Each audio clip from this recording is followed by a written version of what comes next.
After this woman died, she accidentally arrived in the modern world. She started studying medicine. After becoming a top doctor, she found herself back in her original world. This time she decided not to be a useless queen, but to become a doctor who saves people. Her family thought she was joking. To make her face reality, they sent her to the hardest hospital in the family. Her family told her not to push herself. If she could not handle it, she should go home. Even the doctors at the hospital thought this noble lady was just here to play. He looked at his pocket watch which said report at 10. Even 1 minute late and he would send Alice back. When the clock hit 10, there was a knock on the door. Alice pushed the door open and walked in. It was clear he had been waiting. The doctor's name was Fallon. He asked Alice for her basic information. When he learned her medical skills were self-taught, he laughed out loud. If not for the count's order, he would have kicked her out. Fallon asked a harsh question. What would she do if a patient died during treatment? 心に刻んでおきます。 There was no acting in his words, as if Alice had already experienced the deaths of many patients like an old doctor. But that feeling passed quickly. He took Alice to a ward. The people here were displaced or had serious illnesses with no cure. Alice asked about the treatment plan. Should she treat all basic conditions or focus on comfort care? Alice's question went straight to the point. Fallon told her to do anything within her ability, but never pretend to know what she did not. The people here were close to death. Fallon wanted her to face this and give up early. Back in the ward, Alice's dress looked like royalty, standing out among people in patched clothes. No one thought this noble lady could adapt, but Alice did not mind. She looked at the dirty environment and decided to clean the ward first. A clean space can greatly reduce death rates, but this place had never been cleaned. If Alice did it alone, it would take too long. At this moment, the nurses came to help. With everyone working together, the ward changed. Then a patient let out a groan. The man fell while fixing a roof and broke his ribs. Alice turned him on his side. Long-term bed rest had caused severe bed sores. The condition was serious. If left untreated, it could cause infection and sepsis. Alice needed to treat him immediately. She told the nurses to prepare an operating room and bring disinfectant and anesthesia. They also needed gauze to prevent bleeding. When they heard Alice would operate herself, everyone around felt uneasy. The patient on the bed felt the same.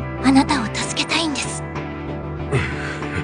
Alice completed the pre-operation steps. She did not know if Fallon would blame her, but she could not ignore it. After anesthesia and disinfection, Alice asked for the scalpel. The nurses still hesitated, but there was no time to think. Alice's hands were steady. The medical training from the modern world let her work with ease. After successful debridement, the patient felt much better. What moved him more was Alice's attitude. Whenever he looked uneasy, Alice asked how he felt. For a patient, this was like grabbing hope. For Alice, this was just what a doctor should do. After this, everyone trusted the noble lady. Patients all wanted Alice to treat them. At the palace, the royal doctors still could not find the cause. The prince mentioned Alice's guess and told them to consider blood sugar. This case was only recently published. Fewer than 20 people in the country knew it. The royal doctors could not imagine who it was. At the hospital, the director scolded Fallon and told him to take good care of her. An angry Fallon went to find Alice, but when he reached the ward, he thought he was lost. Alice was already asleep. When Fallon tried to wake her, the others stopped him. She had worked all night. Her skills were already acknowledged. When Fallon learned she had performed surgery, he was furious. He took Alice to see the patient, but after seeing the wound, he found it perfect. He thought Alice had help, but when told she did it alone, Fallon did not believe it, even with patient testimony. To confirm it, Fallon brought her to another patient. He showed her the test report and asked her to analyze it. This was a problem prepared for her, but when Alice saw the sputum test, she immediately identified bacterial pneumonia. Now Fallon fully accepted her skill, thinking of his past behavior. Was this what talent meant? The